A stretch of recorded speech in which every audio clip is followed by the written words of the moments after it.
Pemirsa, kemenangan meyakinkan 3 gol tanpa balas atas Oman menjadi modal berharga bagi timnas Indonesia jelang laga FIFA Matchday berikutnya melawan Mozambik besok. Sejumlah pertanyaan menarik muncul menjelang pertandingan. Mulai dari peluang bek muda Matthew Baker tampil sejak menit pertama dan kemungkinan rotasi yang dilakukan oleh pelatih John Herdman. Kita bahas bersama dengan pengamat sepak bola Yusuf Kurniawan. Bung Yuke, selamat malam. Malam Eva. Bung Yuke, setelah menang meyakinkan atas Oman, skuad Garuda dalam momentum bagus untuk kembali menang lawan Mozambik. Apakah ada kemungkinan rotasi pemain dilakukan oleh John Herdman lawan Mozambik besok, Bung Yuke? Ya, kalau mempertimbangkan dari hasil pertandingan yang kemarin juga baru dijalani oleh Mozambik melawan Oman, di mana Mozambik kalah telak ya 4-1, sementara kita juga menang telak lawan Oman sebelumnya. Ya, kelihatannya John Herdman akan banyak merotasi pemain ya. Ini memang menjadi cirinya John Herdman sejak dia datang untuk menggawangi timnas Indonesia di dua FIFA match sebelumnya. Kan kita tahu bahwa ketika melawan Sid Kitts Nevis dan juga lawan Bulgaria itu rotasi pemainnya benar-benar masif ya, semua pemain kecuali dia gawang mungkin ya, saya Supriyadi ketika itu yang tidak mendapatkan caps. Selebihnya itu semua pemain mendapatkan menit bermain. Artinya ini juga akan menjadi template yang akan dilakukan oleh John Herdman saat menghadapi Mozambik, karena masih ada beberapa pemain yang belum berkesempatan untuk turun kemarin ya di laga pertama melawan Oman, misalnya seperti Rehan Hanan, kemudian juga Muhammad Ferrari, ada Martin Pas juga, yang saya kira ini akan jadi kesempatan mereka ya untuk dimainkan. Karena yang dicari oleh John Herdman tentu di laga ini bukan cuma menang ya, tapi bagaimana dia lebih banyak mendapatkan referensi tentang profil pemain-pemain yang dia bisa lihat secara langsung ya. Karena kan sebelumnya sempat banyak terjadi pertanyaan juga ya, mengapa misalnya kok Ferrari yang jarang main dipanggil, kemudian juga Mario Gilsra yang jarang main di klubnya juga dipanggil gitu ya.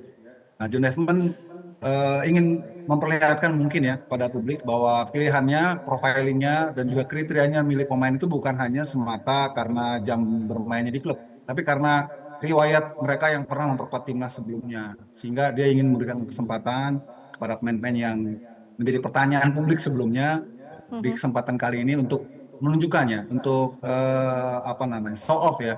Karena kita lihat bagaimana dia juga cukup berhasil ya mengorbitkan Matthew Baker.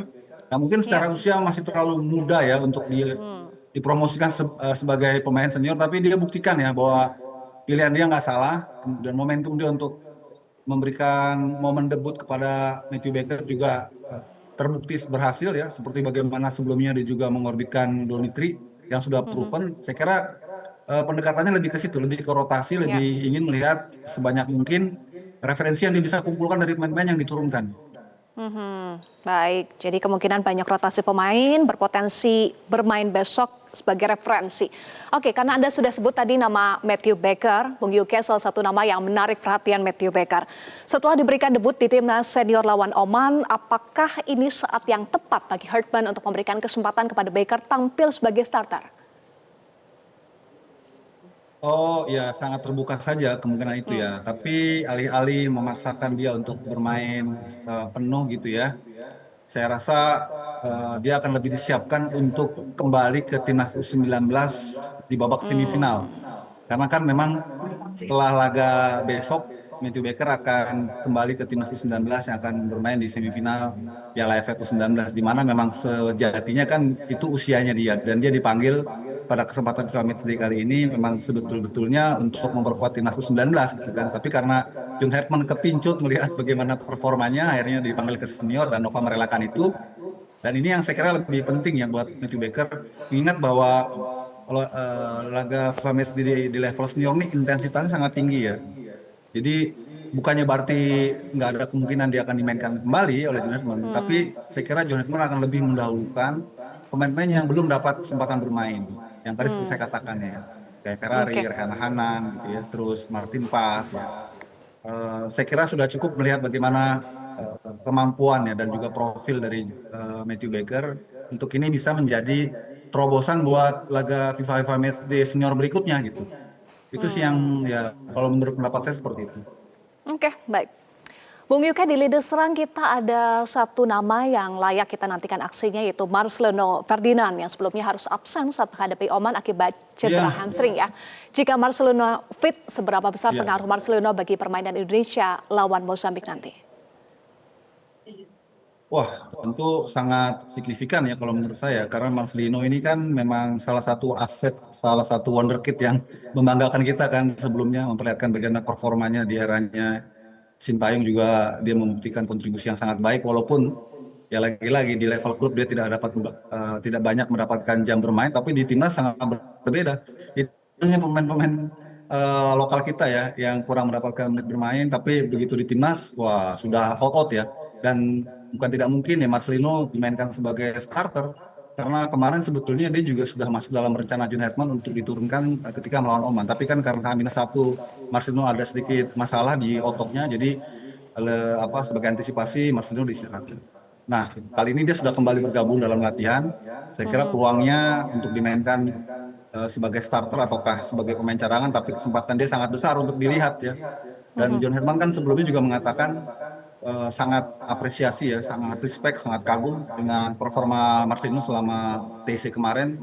Dia juga begitu surprise ya, ternyata memang pemain ini punya potensi yang sangat besar, dan dengan pola pikir seperti itu saya kira kesempatan Marcelino dimainkan akan sangat terbuka, dan kita juga semua akan menantikan ya seperti apa dimensi baru yang akan coba dihadirkan oleh Marcelino, oleh Rehan Hanan gitu ya, yang sekarang dapat kesempatan untuk main di timnas senior. Dan sejauh mana bisa memberikan dimensi berbeda di lini serang Garuda, nanti kita akan bahas lagi Bung Yuke usai jeda. Pemirsa tetaplah bersama kami di Prime Time News.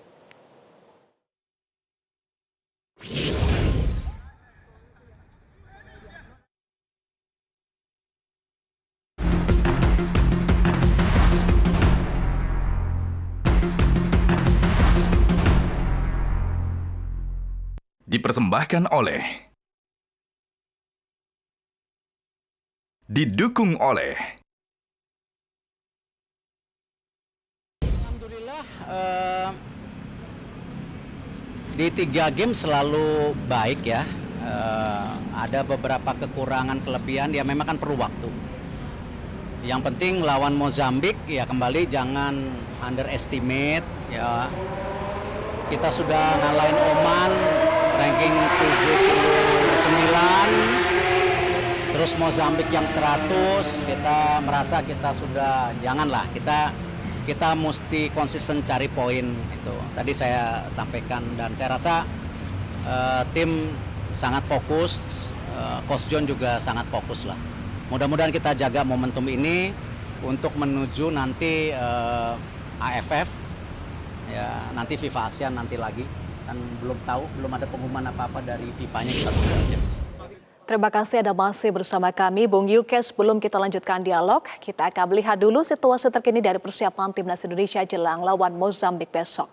Sudah ada jurnalis Metro TV Ifdal Amal di Stadion Gelora Bung Karno, Jakarta. Ifdal, jadi menu latihan apa saja menjadi fokus pelatih John Herdman untuk persiapan melawan Mozambik besok? Baik, selamat petang Eva dan juga pemirsa. Saat ini saya melaporkan langsung dari Stadion Utama GBK setelah sebelumnya latihan dari Timnas Indonesia sedang dilaksanakan di Stadion Madia Gelora Bung Karno.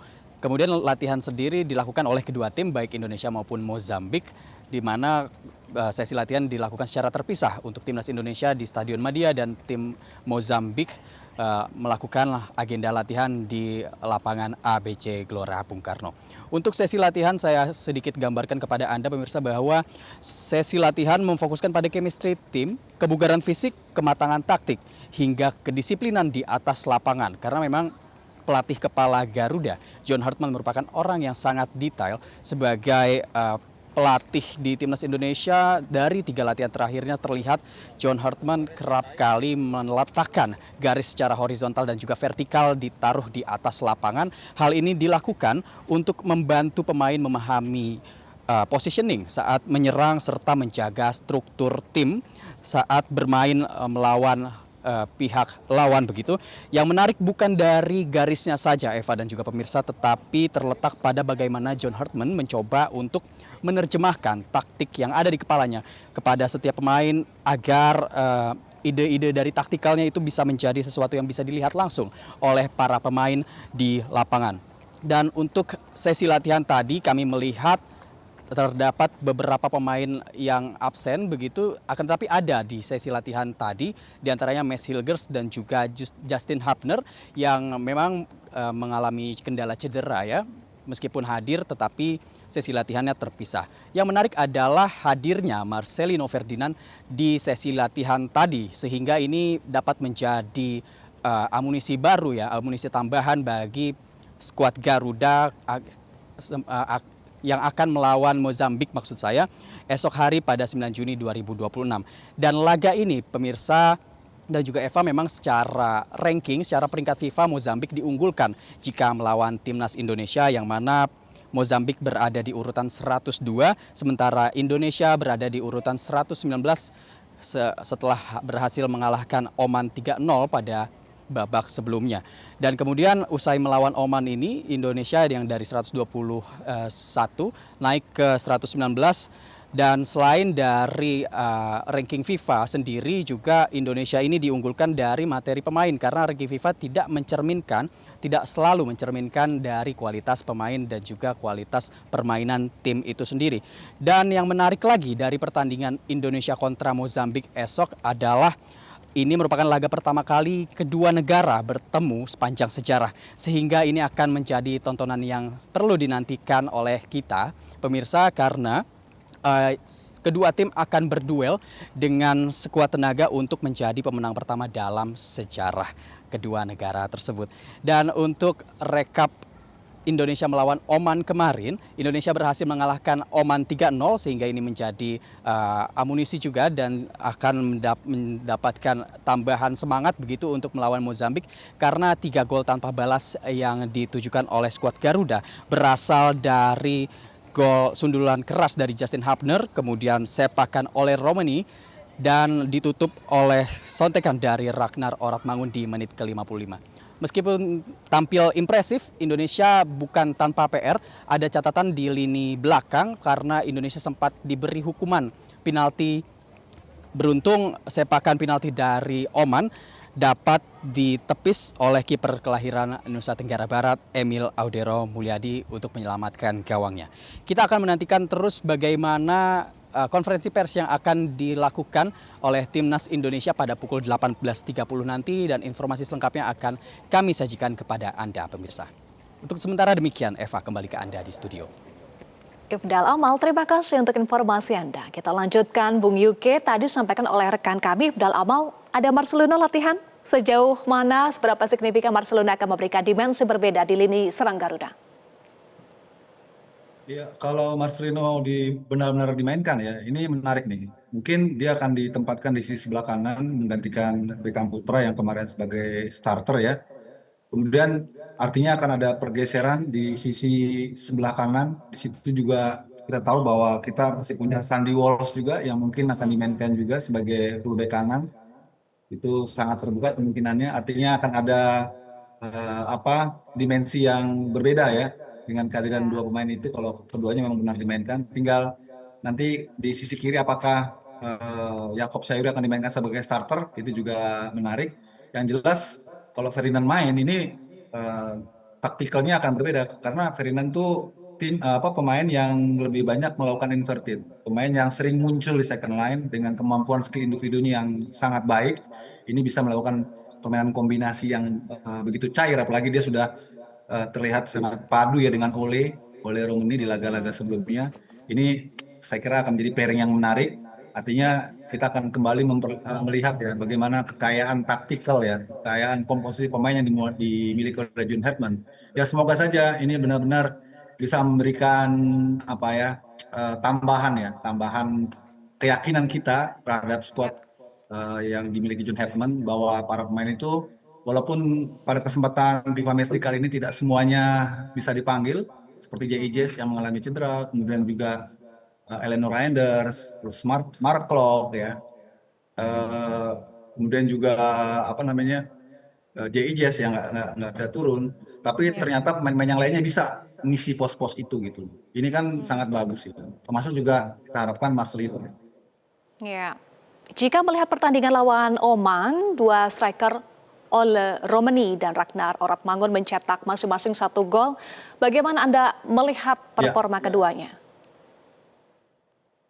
ya, itu kabar gembira ya untuk timnas kita karena sebelum ini kan memang selalu menjadi polemik ya. Lini depan Ya. kita tuh dinilai kurang tajam ya. Siapapun pelatihnya ya, entah itu eranya STY maupun juga di eranya Patrick Kluivert, selalu kan persoalannya bagaimana clinical yang kita Ya. kurang ya. Tapi ternyata kemarin Ragnar Oratmangun membuktikan ya, kalau suplai-suplai bola ke lini depan itu lebih banyak dan lebih ukur ya, niscaya di depan kita juga bisa menunjukkan apa namanya pemain-pemain yang bisa diharapkan juga untuk mencetak gol. Dan itu sudah dibuktikan kan oleh Ragnar kan ketika dia mendapatkan suplai yang sangat baik, dia juga bisa bikin gol juga gitu setelah sekian lama boleh dibilang tertidur ya. Ini kan bagus ya, artinya kita tidak hanya melulu mengandalkan oleh Romani karena Mhm. sejak tidak bisa hadirnya Tom Haye karena hukuman, otomatis sekarang Ole itu lebih banyak berperan sebagai ball feeder ya, ataupun servicer ya. Istilahnya kalau di lapangan tuh dia nomor 10 ya, sebagai attacking midfield yang lebih banyak menyuplai bola. Nah itu dia, makanya kemarin kita juga senang ya, ternyata komposisi ataupun juga formasi set piece kita juga berjalan baik ya, ketika Justin Hubner bisa mencetak gol ya. Inilah yang dibutuhkannya. Jadi semua pemain mengisi ya, saling mengisi sehingga tidak penting siapa yang bikin gol, tapi yang jelas semua pemain ikut bertanggung jawab untuk mencetak gol dan juga saat kehilangan bola semua bertanggung jawab untuk ikut juga membantu pertahanan. Pola-pola seimbang inilah yang membuat timnas kita terlihat lebih solid ya dibanding era sebelumnya gitu. Baik. Bung Yuke, di bawah Mister Gawang juga ada yang menarik. Abel Audiro tampil solid saat menghadapi Oman dengan clean sheet. Ya. Sementara Martin Pas justru dicadangkan, Bung Yuke. Jika Anda berada di posisi John Herdman, apakah Anda mempertahankan Abel Audiro yang sedang tampil baik atau justru mengembalikan Martin Pas sebagai kiper utama? Ya, kalau berkaca dari 2 laga FIFA Matchday sebelumnya, ketika melawan Sidkit Nevis dan juga melawan Bulgaria, itu jelas ya, keduanya bergantian turun ya. Sepertinya pada kesempatan kali ini juga tampaknya Martin Pas yang akan mendapatkan kesempatan lebih dulu ya, karena kemarin Emil Eudoro sudah menunjukkan kualitas dia, sudah kita tahu sama-sama lah profilingnya seperti apa, sangat baik performanya. Tapi ini kan lebih kepada bagaimana John Hedman bisa memberikan kepercayaan pada semua penggawa yang ada di roster ya untuk diberi kesempatan ya. Dan kualitas Emil dan juga Martin Pas saya kira 11-12 lah ya. Memang ini agak dilematis dalam konteks positif ya untuk John Herdman memilih siapa kiper nomor satunya. Tapi menurut saya nomor satu nomor dua ini ya setara ya, seimbang ya. Tinggal kebutuhan taktikal aja. Nah, kalau pribadi saya pikir nanti tetap Martin Pas yang akan mendapatkan kesempatan lebih dulu ya untuk dimainkan. Menarik, dilematis positif, Bung Yuke. Baik, ranking FIFA Mozambik di atas Indonesia, tapi tidak terlalu familiar bagi publik Indonesia. Dan laga Selasa besok menjadi pertemuan pertama bagi kedua tim, Bung Yuke. Dari pengamatan Anda, tantangan seperti apa yang bisa diberikan Mozambik kepada skuad Garuda? Iya, Mozambik kan seperti halnya tim-tim Afrika ya, yang punya keunggulan dalam strength, dalam physical, kemudian juga kecepatan ya, karena pace mereka kan memang lebih cepat ya dibanding pemain-pemain Eropa ya. Pemain kita kan boleh dibilang diasporanya Eropa ya. Ini yang saya kira harus diwaspadai. Betul tadi sempat dikatakan oleh Pak Ketum Erick Thohir, jangan nganggap remeh, tetap fokus dengan planning dan juga skema yang disiapkan. Yang terpenting bagaimana nggak kebobolan dulu, sebaliknya kita bikin gol dulu gitu ya. Ketika kita bikin gol dulu, kepercayaan diri para pemain pasti akan lebih lepas lagi dan lebih akan dominan lagi memegang kendali permainan dan itu menjadi hal yang sangat penting. Makanya jangan anggap remeh Ya. dan saya kira ini kalau dari sisi kebugaran ya mestinya kita lebih di depan dari Mozambik ya karena Mozambik kemarin baru main ya lawan Oman ya di Stadion Patriot. Artinya kan mereka hanya istirahat sehari nih. Besok udah main lagi lawan kita gitu ya. Jadi mestinya ya buat kita ini menguntungkan. Tapi alih-alih jangan membuat jadi over confident ya. Tetap fokus, tetap sesuai dengan plan ya. Saya harapkan semua pemain memberikan kontribusi yang baik dan tampil maksimal supaya ranking kita juga akan merambat naik lagi. Kalau sekarang 118, tentu kalau kita besok bisa mengalahkan Mozambik, kita akan lebih advance lagi ranking ini sangat bagus ya. Ya. Terutama juga buat buat John Hartman sendiri, dia semakin percaya diri ya dengan spot yang dia miliki saat ini. Oke, jadi jangan anggap remeh, tetapi harus tetap fokus untuk bisa tampil maksimal. Terima kasih Bung Yuke untuk ulasan Anda di Prime Time News. Ya, Pemirsa, jelang keberangkatan menuju Piala Dunia 2026, skuad Norwegia memilih cara unik dengan tampil bak bangsa Viking. Informasinya usai jeda. Skal vi på båt? Har det ikke? Nå skal ikke du.